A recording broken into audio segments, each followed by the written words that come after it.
food habits, addictions, and at the end of this video I'll also tell you why chocolates are so addictive.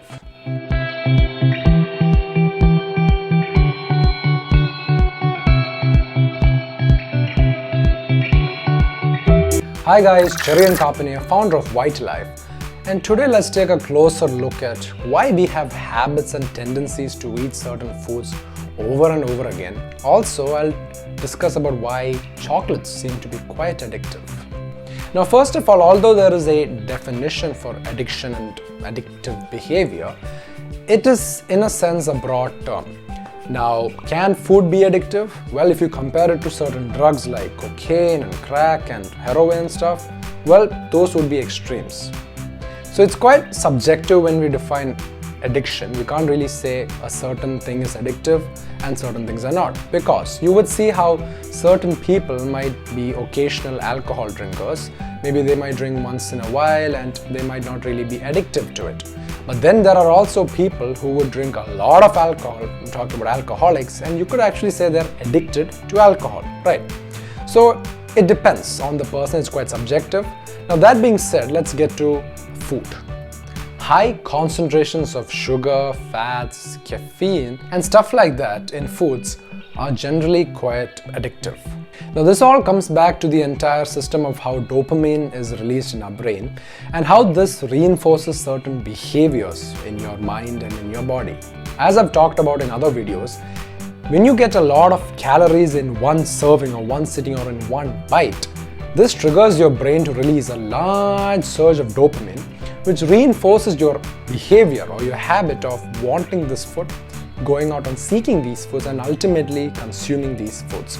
Your brain remembers everything about it, the structure, the taste, the smell, where you got it from, who got it for you, and stuff like this. Now, if you look at nature, it's very difficult to find highly concentrated forms of these things. I'm not saying it's not there, but it's difficult. Now, even if you were to get your hands on them, naturally, if you were a hunter-gatherer during the prehistoric times, it's quite difficult to consume it in large amounts because there wouldn't be much. These days, the foods that you get from your groceries and supermarkets, I'm talking about the packet foods, could be your morning cereals, your cookies, ice cream, chocolates. Now, these things are not there naturally, right? They're all made in such a way that they're concentrated in sugar or certain fats, they're high in calories, and the moment you eat them, you feel pretty damn good, at least for some time. This is why these habits are reinforcing, because you wouldn't get this in nature. I mean, your body looks at it from a survival standpoint. It's like you're getting awesome high energy thing which you wouldn't find in nature, and therefore your brain keeps telling you, whoa, this is it. This is what you need more of in order to survive. Little does our brain, and our brains have not evolved in terms of how the technology and our surroundings have evolved. So little does our brain know that this is available in plenty. Our brain always sees these things are in limited quantities, right? So your brain suddenly feels like, okay, I need more of it. We never know when we might run out of it. And so this reinforces strong behaviors in your brain due to dopamine and tells you that I need more of this. So you can see how we start craving and we start being addicted to certain kinds of foods. Now I want to talk to you about chocolate. The seeds of this cacao tree are naturally high in calories because they have a lot of fat, healthy fats. They're then fermented and then they're made into a paste-like substance. This is how you get your chocolate. But then, if you've had 100% dark cacao chocolate, it's quite bitter. It's very bitter actually. So how come the chocolate that we get in the stores are pretty tasty? You guessed it, they put a lot of sugar. When you add sugar into this pure cacao paste, what happens? The bitter flavor is lost. Now you get a nice sweet flavor. And then there's milk chocolate, where you add certain dairy products into the said chocolate. Now you have sugar, milk, and the original cacao. Now as you're adding these new ingredients into it, you can see how their flavor gets enhanced, the calories are increasing. All of these things are stuff that your brain loves. There's one more thing in chocolate that keeps it quite addictive. There's something called Theobromine. It's something similar to caffeine, and this has a habit-forming effect on our brains. So theobromine, kind of like caffeine, has habit-forming properties.